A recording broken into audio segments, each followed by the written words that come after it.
Soyez les bienvenus à notre canal. Aujourd'hui, nous allons continuer avec notre série d'études de personnages de la Bible. Nous verrons aujourd'hui la vie de Naaman avec notre frère Kolani Martin. Soyez bénis. Bien-aimés dans le Seigneur, recevez nos salutations dans le nom de Jésus, notre Seigneur et Sauveur. Prions avant de voir l'enseignement du jour. Dieu gracieux, Dieu plein de miséricorde, Dieu tout-puissant, nous te louons pour la grâce, te louons pour l'opportunité d'être à tes pieds. Seigneur, nous prions que tu nous enseignes ta parole. Vous connaîtrez la vérité vous affranchira. Qu'il en soit ainsi pour nous au nom de Jésus. Merci pour l'exaucement. Au nom glorieux de Jésus, nous prions. Amen. Aujourd'hui, nous considérons l'enseignement une servante exceptionnelle. Nous sommes toujours dans la série de Naaman. Une servante exceptionnelle. 2 Rois, chapitre 5, versets 1 à 4.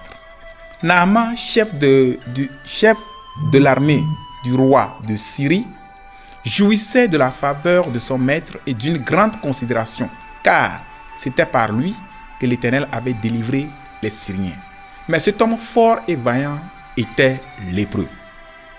Or, les Syriens étaient sortis par troupes et ils avaient amené captive une petite fille du pays d'Israël qui était au service de la femme de Naaman. Et elle dit à sa maîtresse: « Oh, si mon Seigneur était auprès du prophète qui est à Samarie, le prophète le guérirait de sa lèpre. » Naaman alla dire à son maître: « La jeune fille du pays d'Israël a parlé de telle et de telle manière. » Bien, nous voulons nous focaliser aujourd'hui sur cette petite fille, la petite servante.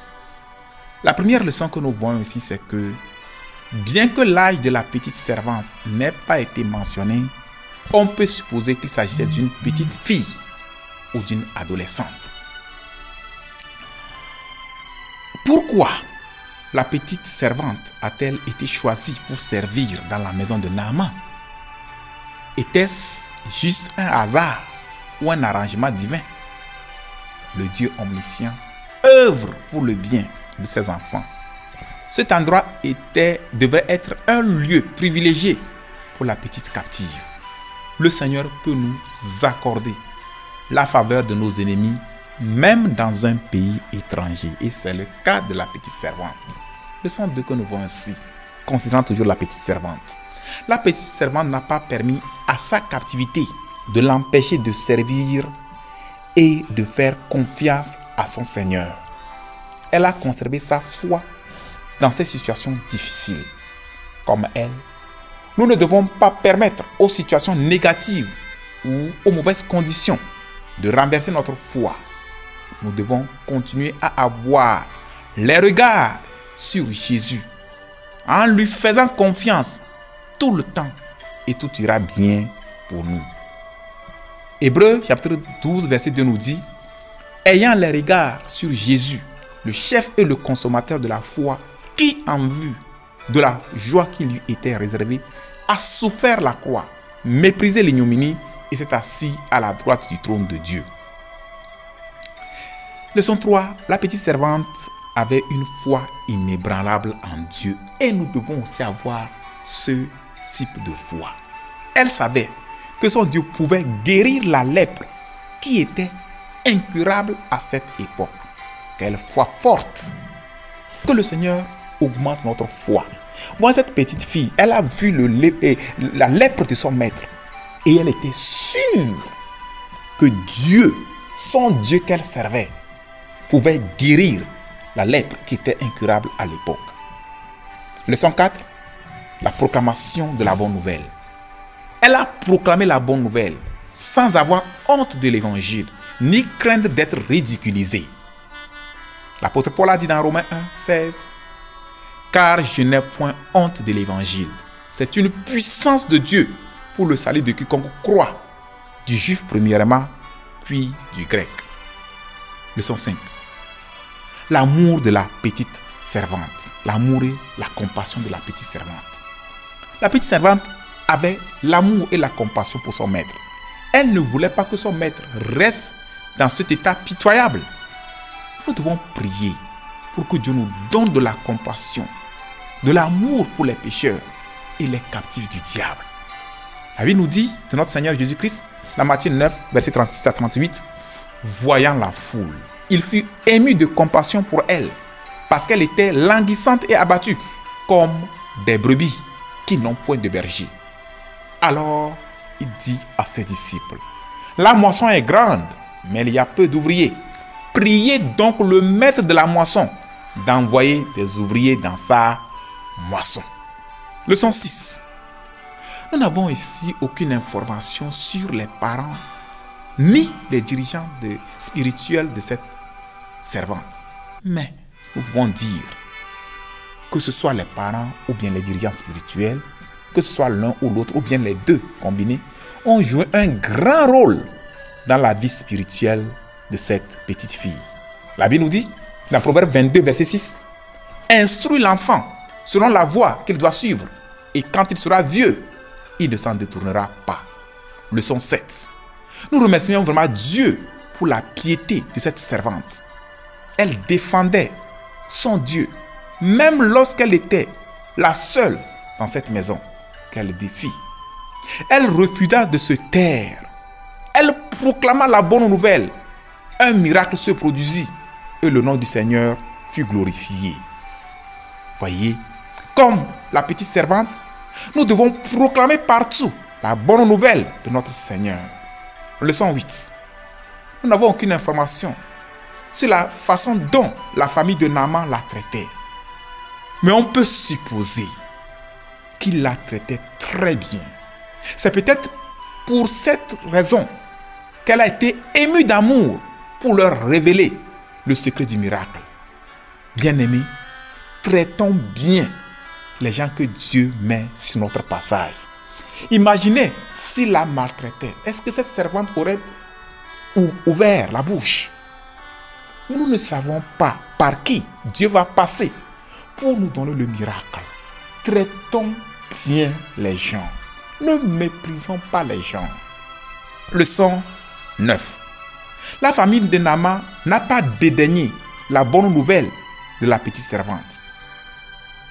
Ils ne l'ont pas ignoré. Et que le Seigneur nous aide à ne pas mépriser ni ignorer aucune information qui mènera à notre percée. Leçon 10.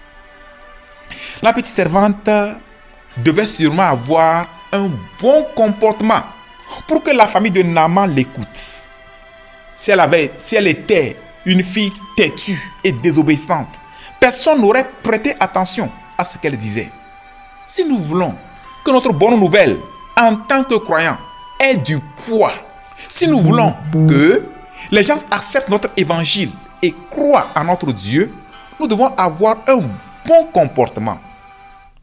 Matthieu 5, verset 7 nous dit que votre lumière luise ainsi devant les hommes, afin qu'ils voient, qu'ils voient vos bonnes œuvres et qu'ils glorifient votre Père qui est dans les cieux. Si nous avons un bon comportement, si notre lumière luit, les hommes, même ceux qui nous critiquent, les méchants, les pécheurs, ils verront nos bonnes œuvres et ils vont glorifier Dieu, notre Père qui est dans les cieux. Matthieu 5, 16.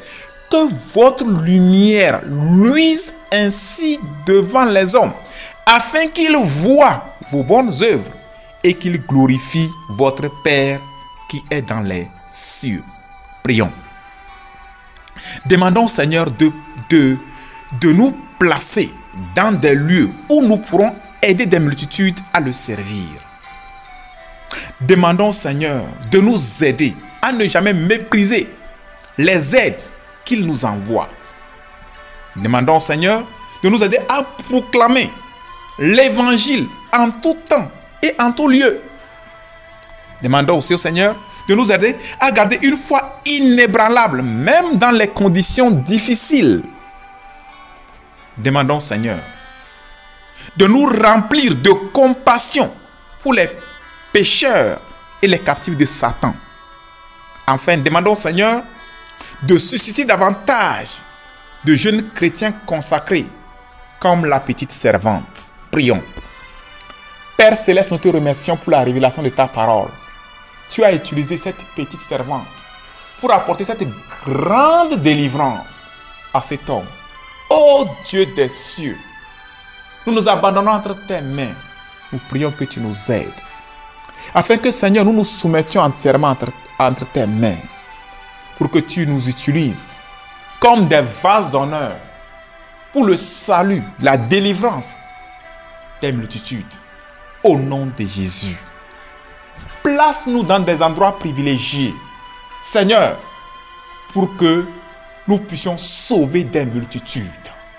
Merci parce que tu nous as exaucés. Au nom glorieux de Jésus, nous avons prié. Amen. Que le Seigneur vous bénisse et à la prochaine. Veuillez souscrire, liker et partager cet enseignement avec les autres. Et que le Seigneur vous bénisse pour votre obéissance.